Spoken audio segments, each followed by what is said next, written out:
Most welcome my student. How are you? Are you fine? मजे में हैं, स्वस्थ हैं और व्यस्त हैं, है ना?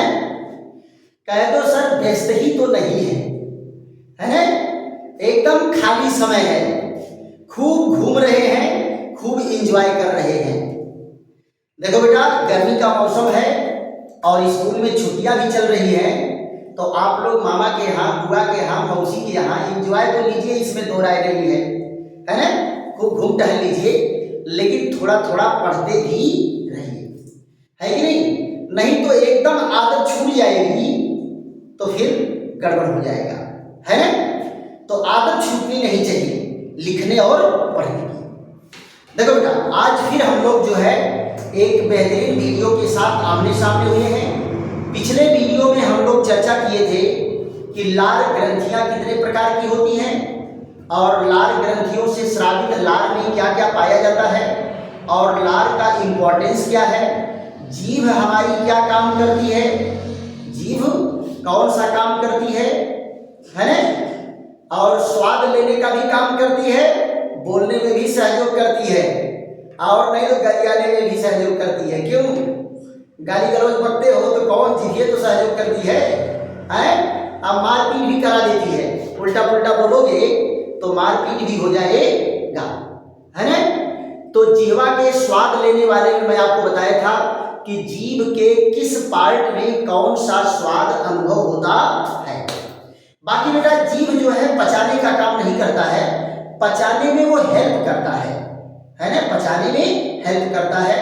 अब बात आ जाती है बेटा भोजन को निगलने की।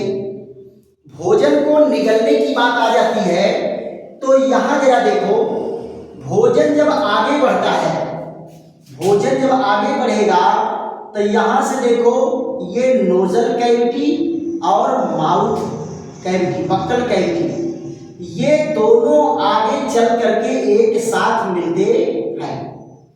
अब आप जरा देखो, ये भोजन वाली नली ये चली जाती है पीछे।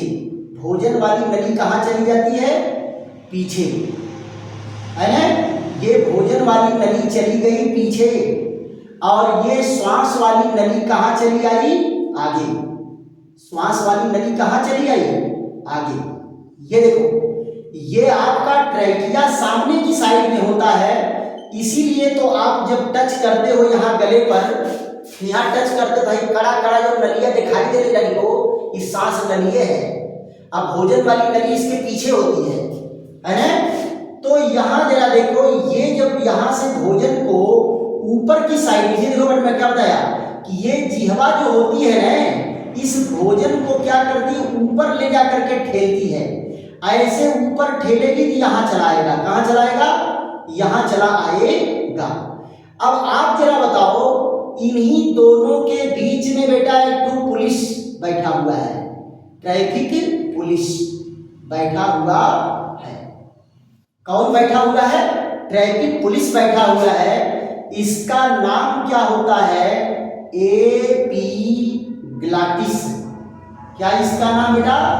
एपीग्लॉटिस इसका नाम है। क्या नाम है?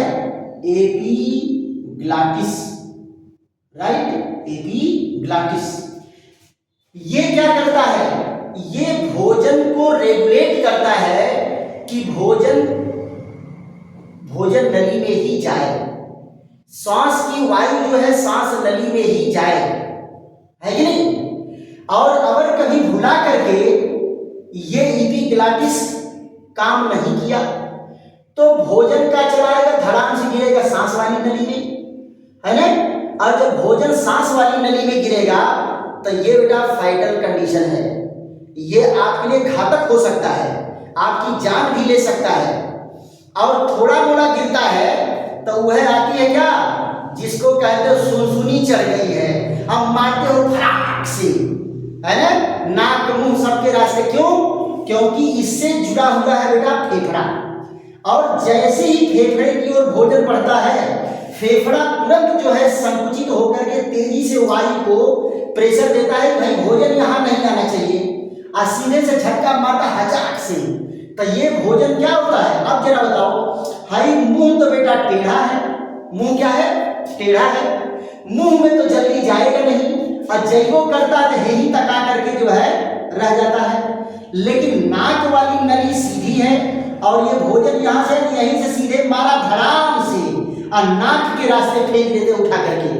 तमाम देखो दूध पीने वाला जो आइटम होता है, सुसुनी चढ़ती है तो हजार से नलियों के रास्ते से आने लगता है। क्लियर? तो इपीग्लॉटिस जो है इंपॉर्टेंट रोल प्ले करता है किसके लिए? इनको रेगुलेट करने के लिए, सांस नली को और भोजन को रेगुलेट करता है कि भोजन नली और श्वास नली के बीच में होता है। अब आप जरा देखो, अगर सांस आ रही है तो ये इधर जाकर के क्या करेगा? भोजन नली को बंद कर देगा। सांस जा रही है तो भोजन नली को बंद कर देगा। तो सांस कहाँ है? फेफड़े में चली जाएगी। और जब भोजन आ रहा है तो ये इधर आकर के क्या करेगा? भोजन की नली को बंद कर देगा। भोजन की नली को बंद कर देगा, भोजन की नली में चला जाएगा। तो भोजन की नली में जाए, श्वास की नली में जाए, इसको कौन कंट्रोल करता है बेटा? एपीग्लॉटिस। कौन कंट्रोल करता है? एपीग्लॉटिस। और एपीग्लॉटिस को कौन कंट्रोल करता है? ब्रेन। एपीग्लॉटिस को कौन कंट्रोल करता है? ब्रेन, है ना? इसलिए जो है जब आप खाना खा रहे हो तो उस बीच में कोई दूसरा कार्य नहीं करना चाहिए। देखो बहुत लोग बड़े बुजुर्ग भी कहते हैं खाना खाते समय बात मत करो, है? केवल खाना खाओ, चुपचाप खाना खाओ, बड़ी मार मारेंगे नहीं खाओगे चुपचाप खाना, तो है ना? क्यों डांटते हैं? क्यों डांटते हैं? क्योंकि अगर आप खाना खाते समय बात करोगे तो ये सरसरी चढ़ेगी, और ये सरसरी चढ़ेगी तो आपको परेशान करेगी। अब आप जरा ये बताओ, अगर भोजन जो है हाईली यहां से चला आया, ज्यादा मात्रा में आ गया, तो ज्यादा मात्रा में आ गया तो क्या करेगा? सांस को ही रोक देगा। ऊपर की सांस ऊपर, नीचे की सांस नीचे, फड़फड़ा करके 2 मिनट में प्राण फेंक दोगे। 2 मिनट में प्राण निकल जाएगा, डॉक्टर के पास ले जाने का मौका भी नहीं मिलेगा। इसलिए भोजन करते समय केवल भोजन करने का काम करना चाहिए, है ना? केवल भोजन करने का काम करो, बात मत करो, टीवी मत देखो, मोबाइल मत देखो, केवल भोजन करने का काम करो। क्यों? क्योंकि आपके ब्रेन का कंसंट्रेशन कहाँ होना चाहिए? भोजन को ग्रहण करने में होना चाहिए। क्लियर? फिर इसके बाद जो है, अरे कुछ लड़कों होता है जैसे मान लो कोई खा रहा है, पी रहा है, और कहीं सोच रहा है, किसी के बारे में, मामा के बारे में, मौसी के बारे में, बुआ के बारे में, है ना? और तुम लोग जानते हो कि सोचने के लिए बड़ा मुद्दा होता है, किस किस चीज के बारे में सोचते हो और किस किस के लिए सोचते हो, है ना? तो अगर सोच रहे हो और ब्रेन आपका वहां हैंग किए हुए है, और यहां अगर ब्रेन नहीं काम किया तो भी गड़बड़ी हो जाएगी। भोजन श्वास नली में जाने का डर रहता है। अब भोजन जाएगा, सरसरी आएगी, सुसुनी, तो क्या कहोगे? कौनो हमको याद कर रहा था। अरे कौनो तुमको क्या याद कर रहा था? तुम किसी को याद कर रहे थे, है ना?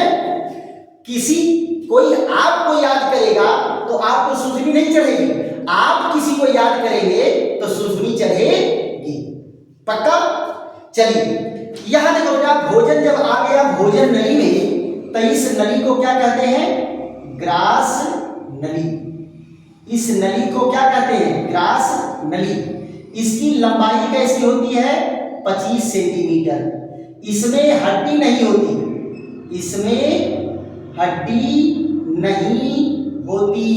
बोन नहीं होती, इसमें हड्डी नहीं होती। और भोजन न होने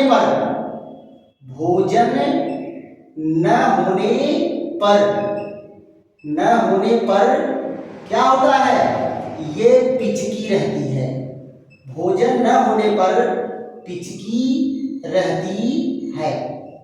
भोजन न होने पर, ऐसा नहीं कि भोजन न होने पर ये पिचक फूली रहेगी, भोजन नहीं रहेगा तो ये पिचकी रहेगी। क्लियर? और ये श्वास नली क्या है? श्वास नली कब्बो नहीं पिचकती, ये पिचकने न पावे, इसलिए इसमें कार्टिलेज की प्लेट लगी होती है। देखो ये कार्टिलेज की प्लेट लगी रहती है कि इस नली को पिचकने न दे। अगर ये नली पिचक गई तब तो ससिया बंद हो जाएगी, और ससिया बंद हो जाएगी तो ऐसे राम प्यारे, है ना। और ये भोजन की नली जो है हरदम पिचकी रहती है, अगर भोजन नहीं रहेगा तो। दूसरी चीज क्या है, भीतरी सतह, भीतरी सतह हमेशा क्या होती है, नम होती है। भीतरी सतह नम होती है, नम होती है। तो इससे क्या होता है कि भोजन फिसलता हुआ आराम से कहां पहुंच जाता है, आमाशय में पहुंच जाता है। और यहां पर देखो बेटा, यहां पर कोई पाचन नहीं होता, इसमें क्या है, कोई पाचन नहीं होता, यानी इसमें भोजन नहीं पचता, पचने का कार्य यहां नहीं होता है, भोजन पाचन नहीं होता है, कोई पाचन नहीं होता। कहां, ग्रास नली में। और ग्रास नली को बेटा अंग्रेजी में क्या कहते हैं, ईसोफेगस, ईसोफेगस। ग्रास नली को अंग्रेजी में क्या कहेंगे, ईसोफेगस। लंबाई कितनी होती है, 25 सेंटीमीटर। यहां से देखो बेटा, यहां से लेकर के यहां तक जो है 25 सेंटीमीटर इसकी लंबाई होती है। और फिर यहां जरा देखो, ये ग्रास नली जब आगे आती है तो ये कहां खुलती है, स्टमक में। और स्टमक में खुलने के पहले, स्टमक में खुलने के पहले यहां पर एक वाल्व होता है, इस वाल्व को क्या कहते हैं, कार्डियक वाल्व, कार्डियक वाल्व, है ना। इस वाल्व को क्या कहते हैं, यहां जरा ध्यान दो, कार्डियक वाल्व है, कार्डियक वाल्व है ना। अब आप जरा देखो, कार्डियक वाल्व भी क्या करता है, भोजन को धीरे से यहां प्रवेश कराता है।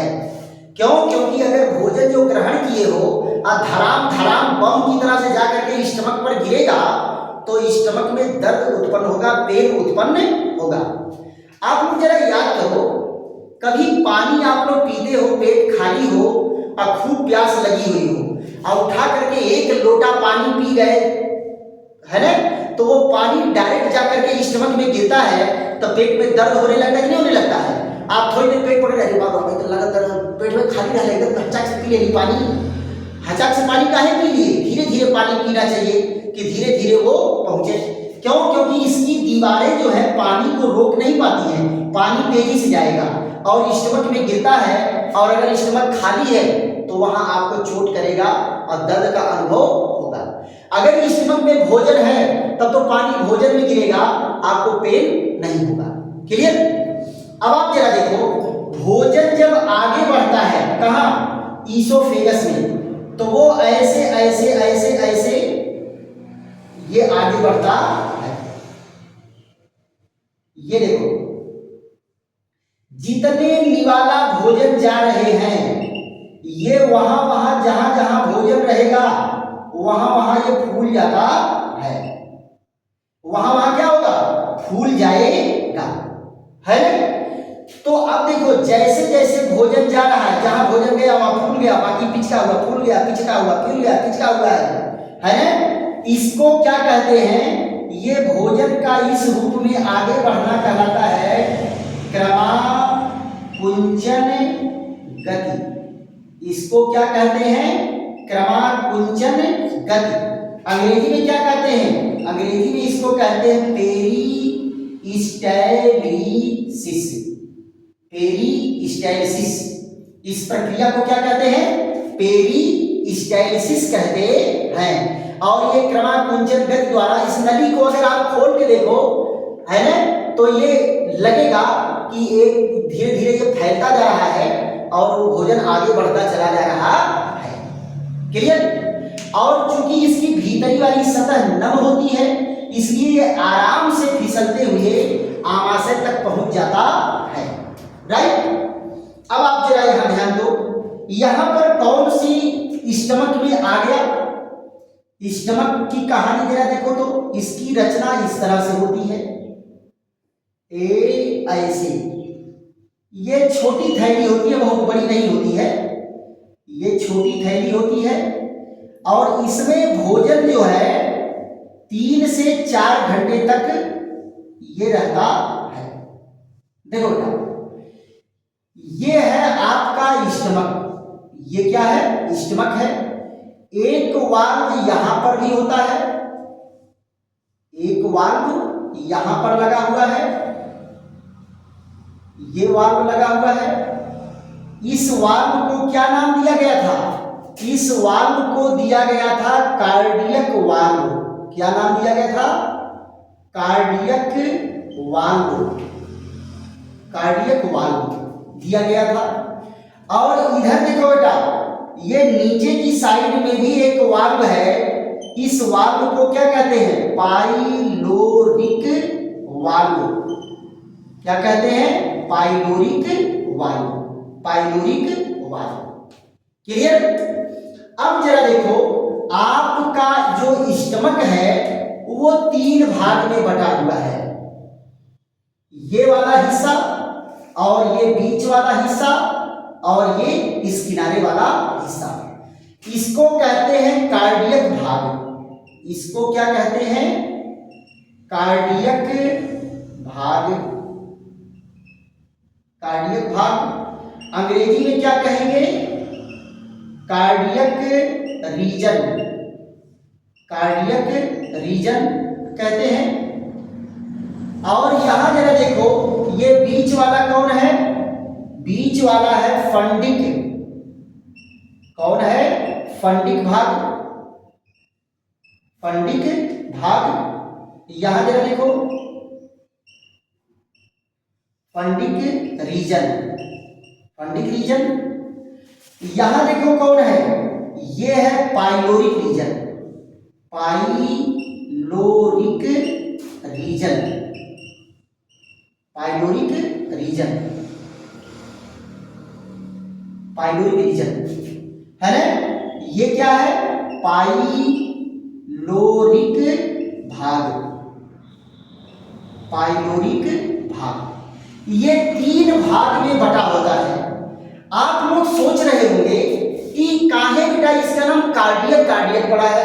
कार्डियक तो हृदय से संबंधित चीजें होती हैं, कार्डियोलॉजी हृदय अध्ययन को कहा जाता है। तो ये बेटा इसलिए इसका नाम कार्डियक पड़ा क्योंकि यही इसके ऊपर एक कपड़े पर आपका हार्ट बैठा हुआ है। यही कपड़े पर क्या बैठा हुआ है? हार्ट बैठा हुआ है। तो हार्ट रीजन के पास होने के नाते देखो, हृदय के पास ये वाल्व है इसलिए कार्डियक वाल्व हो गया, हृदय के पास ये वाला भाग है आमाशय का तो ये कार्डियक रीजन हो गया। क्यों? क्योंकि हृदय इसके सिर पर ही यही बैठा हुआ है। अब आप जरा ध्यान दो, भोजन जब पहुंच गया स्टमक में, भोजन पहुंच गया कहां? भोजन पहुंच गया आमाशय में। तो अब क्या करेगा? आमाशय बेटा चुपचाप बैठा नहीं रहता है, आमाशय में भी क्रमाकुंचन गतियां होती हैं। आमाशय में क्या होती है? क्रमाकुंचन गतियां। बाहर की साइड से ये गति अंदर की ओर चलती है, नीचे की ओर चलती है। बाहर की साइड की जो पेशियां हैं इस गति को कैसे ले आती हैं? ऊपर से नीचे की ओर। कैसे ले आती हैं? ऊपर से नीचे की ओर गति कराती हैं। और जो अंदर की पेशियां हैं, अंदर की पेशियां हैं वो इसको नीचे से ऊपर की ओर ले जाती हैं। अंदर की पेशियां क्या करेंगी? इनको कैसी गति कराएंगी? नीचे से ऊपर, नीचे से ऊपर की ओर गति कराएंगी। क्लियर? नीचे से ऊपर की ओर गति कराएंगी। क्लियर? और ये क्रमाकुंचन गति जो है निरंतर इसमें चलती रहती है। कितना? इसमें भोजन कितने देर तक रहता है? ये 4 से 4.5 घंटा, 4 से ये 4.5 घंटा ये भोजन रहता है और 4-4.5 घंटा में ये आमाशय भोजन को पीस करके उसको रगड़ेगा, पीसेगा, भौतिक प्रक्रिया होगी। कौन सा? Physical digestion. तो यहां क्या करेगा? इनको 4 घंटे में पचा करके बराबर कर देगा, है ना। अब आप जरा देखो, यहां से जो कार्डियक रीजन है इनकी दीवारों से क्या सी निकलता है? इनकी दीवार से निकलता है HCl। HCl का श्रावण, HCl का श्रावण होगा। और HCl क्या करता है बेटा? HCl भोजन को अम्लीय बनाता है। भोजन को क्या करता है?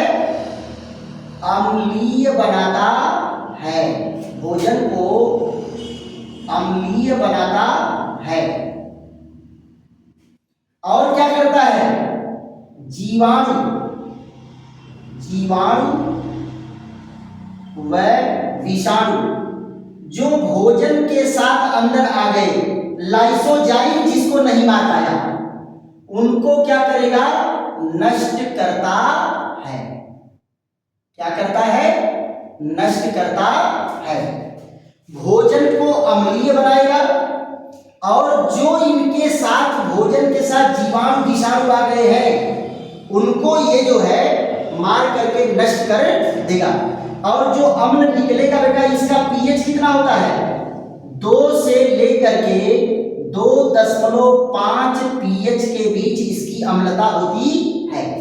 और वो भी बेटा ये इतना गाढ़ा होता है, बल्कि इसको 1.5 कर दो, 1.5 से 2.5 के बीच में इसका पीएच होता है।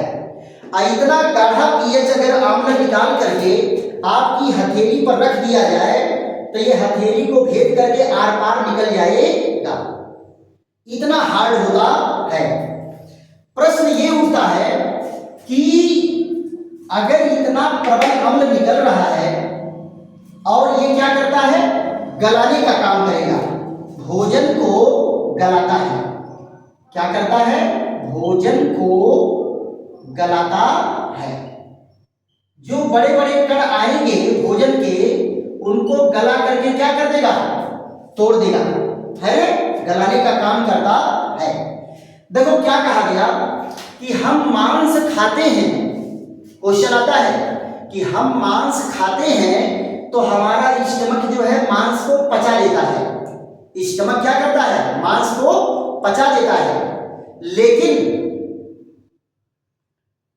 मांसपेशियों की बनी हुई आमाशय की दीवार है तो इसको क्यों नहीं पचाता? देखो बेटा, इनके जो चारों ओर ये जो रसांकुर हैं जिनमें से पाचक रस निकलते हैं, इनकी दीवारों के ऊपर एक म्यूकस की लेयर होती है। क्या होती है?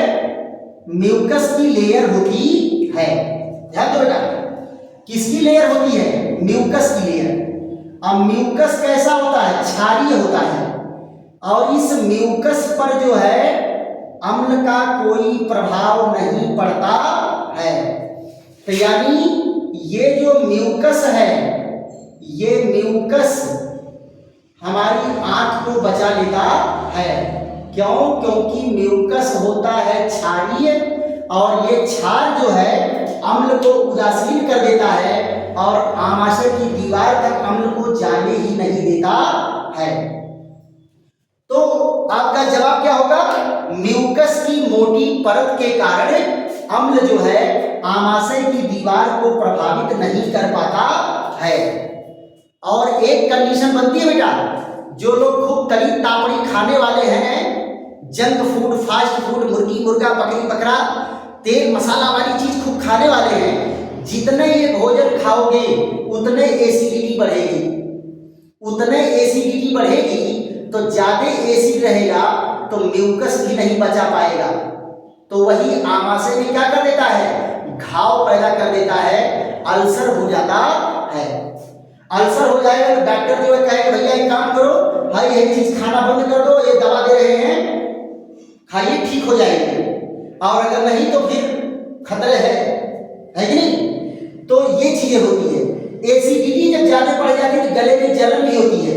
कभी कभी अगर डकार आ गई तो लगता पूरा गटरिया जल गया है ना। और कभी और ज्यादा एसिडिटी हो जाती है तो इसकी गर्मी के कारण मुंह में छाले पड़ जाते हैं, गले में छाले पड़ जाते हैं, राइट। तो ये सब इनके क्या है, डिमेरिट है। इसलिए भोजन को हमेशा बैलेंस करके लेना चाहिए। अब आप जरा यहां ध्यान दो।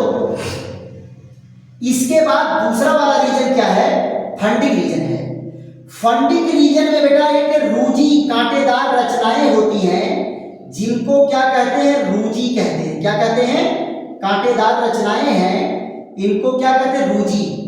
ये रूजी क्या करता है, ये भोजन को रोकता है बीच में, कि भाई थोड़ी देर तक रुके रहो, हमको भी मौका मिले कुछ काम करने का, है ना। तो भोजन धीरे धीरे इसमें खिसकता है इस रूजी के कारण।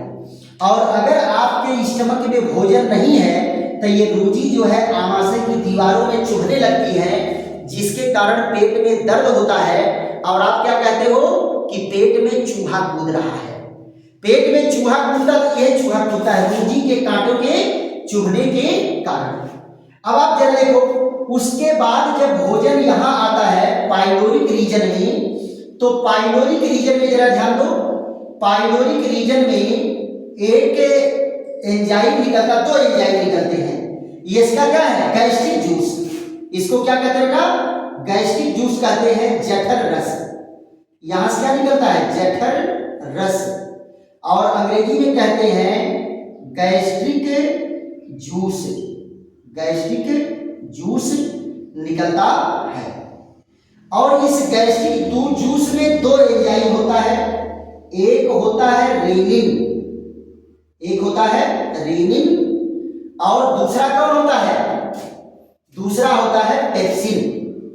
दूसरा कौन होता है, पेप्सिन। पेप्सिन क्या करता है बेटा, पेप्सिन जो है प्रोटीन को, यहां ध्यान दो, प्रोटीन को पेप्टोन में तोड़ देता है। प्रोटीन को किस में तोड़ देता है, पेप्टोन में तोड़ देता है। और रेनिन क्या करता है, दूध को फाड़ करके क्या बना देता है, दही। दूध को फाड़ करके क्या बना देता है, दही। और क्या करता है, केसीन का पाचन कर देता है, केसीन का पाचन। अब केसीन क्या है, केसीन एक प्रोटीन है। केसीन क्या है, एक प्रोटीन है, उसका पाचन करता है कौन, रेनिन। और रेनिन बेटा बच्चों में बहुत ज्यादा बनता है। रेनिन कहां बनता है, बच्चों में बहुत ज्यादा बनता है। इसीलिए जो छोटा सा बच्चा है उसको जैसे ही दूध पिलाओगे, अब मान उसका पेट भर गया, अब कहीं बच्चा को ऐसे उठा लिए, अब पेट पर प्रेशर पड़ा तो मारेगा, फचाक से सब बाहर आ जाएगा। लेकिन जैसे ही बाहर आएगा, पिया तो दूध था, आएगा दही, है ना, फाड़ करके दही बना देता है। लेकिन जैसे जैसे उम्र बढ़ती जाती है, रेनिन बनने की दर घटती जाती है। रेनिन बनने की दर क्या होगी, घटेगी। तो रेनिन बनने की दर अगर घटेगी तो बुढ़ऊ लोगों को कहा जाता है कि दूध मत पीजिए, गड़बड़ा देगा मामला। रेनिन कम बन रहा है, दूध को दही में बदल नहीं पाएगा, और दूध आपको गैस वैस बनाने लगे, परेशान कर देगा। इसका काम करिए कि दूध का दही बना करके खाइए, फिर आराम से पाचन क्रिया होगा, राइट। तो ये चीजें रही। तो अगर बेटा आपसे कोई पूछे कि आमाशय में पाचन किसका होता है, देखो बेटा, कार्बोहाइड्रेट के अणु केवल तोड़े जाते हैं। बड़े बड़े जो भोजन के कण है, रोटी के टुकड़े, चावल के टुकड़े, उसको तोड़ा जाता है। वसा को भी केवल जो है उसको इसमें फेंटा जाता है, मिलाया जाता है। लेकिन पाचन केवल होता है किसका, प्रोटीन का। प्रोटीन का पाचन कहां से शुरू होता है, आमाशय से शुरू होता है। और एक चीज बचा है बेटा, इसको ही बता दे तो मजा आ जाएगा। ये क्या है, उल्टियां। उल्टियां, वोमिटिंग, उल्टियां और वोमिटिंग। ये बेटा उल्टियां क्यों आती है ना, उल्टियां क्यों आती है, वोमिटिंग क्यों होती है, जरा ध्यान दो। जब कोई भोजन आप गड़बड़ सड़बड़ ले लिए हैं, स्टेल फूड ले लिए हैं, बासी खाना खा लिए हैं, खाना पॉइजनिंग शुरू हो गया है तब खा लिए हैं, ऐसे कंडीशन में ये क्या करेगा, ये इसकी दीवारें बड़ी सेंसिटिव होती हैं, इसमें भी नर्व के सेल होते हैं, फट से सूचना देगा ब्रेन को, भैया कौन जहरीला चीज आ गया है, खतरनाक आ गया है, अच्छा रुक एक काम कर, पाइलोरी वाल्व को बंद कर दे। भैया जैसे सूचना गया ये खटाक से क्या करेगा, पाइलोरी वाल्व को बंद कर देगा कि आगे भोजन को मत जाने दो, नहीं तो बॉडी डेंजरस कंडीशन में आ जाएगी। और फिर क्या करेगा, इनको कहेगा तंगी तू खुल गई बाबू, और ये जो क्रमाकुंचन गतियां ऊपर से नीचे की ओर चल रही थी और नीचे से ऊपर की ओर चल रही थी, ये उल्टी हो जाती है। क्या हो जाती है, उल्टी हो जाती है। अब ये वाला नीचे से ऊपर जाने लगेगा, ये वाला ऊपर से नीचे आने लगेगा, और ये बाहर वाला जो गति है वो ज्यादा प्रेशर वाला होता है, अंदर वाली गति कम प्रेशर वाला होता है। अब बाहर वाली गति जब प्रेशर उल्टा हो गया तो ये भोजन को आगे में बढ़ा करके भोजन को पीछे ठेलेगा, भोजन को क्या करेगा, पीछे की ओर ठेलेगा। और आप ब्रेन में कहोगे है कुछ मालूम होता हो, अलग तो उल्टी हुई, अब भाग जो टंकी के पास, नल के पास जाओ है या नापदान के पास जाओ, तो वहां लोग भाग करके जाते हैं, और उसके बाद यहां से जब मारेगा प्रेशर ने तब मुंह खुल जाएगा, ये खुल गया और मुंह खुल जाएगा, भाव भाव 2-3 बार मारेगा, थोड़ी देर शांति, उसके बाद फिर जो है ये वापस आया, अब फिर वापस आने के बाद फिर जब जाएगा तो दूसरा का बार प्रेशर मारेगा तो जो बचा बचा वो बाहर आ जाएगा और सारे जहरीले पदार्थ को बाहर निकाल देगा। इसी प्रक्रिया को क्या कहते हैं, उल्टी, है ना। दूसरी चीज आप जरा ध्यान देना, जो भोजन आप ऐसा लेते हैं जिनको पचाने की जरूरत नहीं है, जैसे मान लो ग्लूकोज घोल के पी लिए, ग्लूकोज घोल के पी लिए और नींबू घोल के पी लिए, संतरा का जूस ले लिए, इनमें जो कुछ पदार्थ हैं उनको पचाने की जरूरत नहीं है, तो आमाशय की दीवारें ही उसको एब्जॉर्ब कर लेती हैं, आमाशय की दीवारें ही उसको क्या कर लेती हैं, एब्जॉर्ब कर लेती हैं। इसीलिए कहा गया है ग्लूकोज को क्या, तुरंत शक्तिदायक, कोई नहीं ऐसा ग्लूकॉन डी जैसा है, तुरंत शक्तिदायक। क्यों, क्योंकि आमाशय से स्टोर एब्जॉर्ब होकर के सीधे ब्लड के थ्रू कोशिकाओं को पहुंच जाता है, एनर्जी जल्दी प्राप्त होती है। एक और है लड़को, एक और है, जरा उसके बारे में सोचो तो, वो बड़ा तीर है, अल्कोहल, उसको भी पचाने की जरूरत नहीं है, जैसे ही अल्कोहल आया यही आमाशय की दीवार से ही एब्जॉर्ब हो जाएगा और पूरी बॉडी में घुल मिल गया और वही अपनी एक्टिविटी शो करने लगा। यानी जैसे ही एक पैक लगाए 2 मिनट के अंदर अपना एक्शन शुरू, है ना। उसके बाद तो हीरो बन जाएगा आदमी, है ना, सीना फुला करके चलेगा और कोई उसके बराबर नजर नहीं आएगा। क्यों, क्योंकि अल्कोहल का एब्जॉर्प्शन स्टमक से ही हो जाता है। तो आज के लिए बेटा इतना ही, फिर अगले वीडियो में हम लोग चलेंगे इसके आगे, और समझ में अगर आ रहा है, बेहतरीन ढंग से समझ में आ रहा है, तो आप जो है एक एक पॉइंट को नोट करते हुए और चलेंगे, और जहां न समझ में आवे आप कमेंट करके बताइए कि सर यहाँ नहीं समझ में आ रहा है, तो उसको और बेहतरीन ढंग से आपको बना के दिया जाएगा। चलिए तब तक के लिए विश्राम, फिर मिलते हैं अगले बेहतरीन वीडियो के साथ। थैंक यू, धन्यवाद।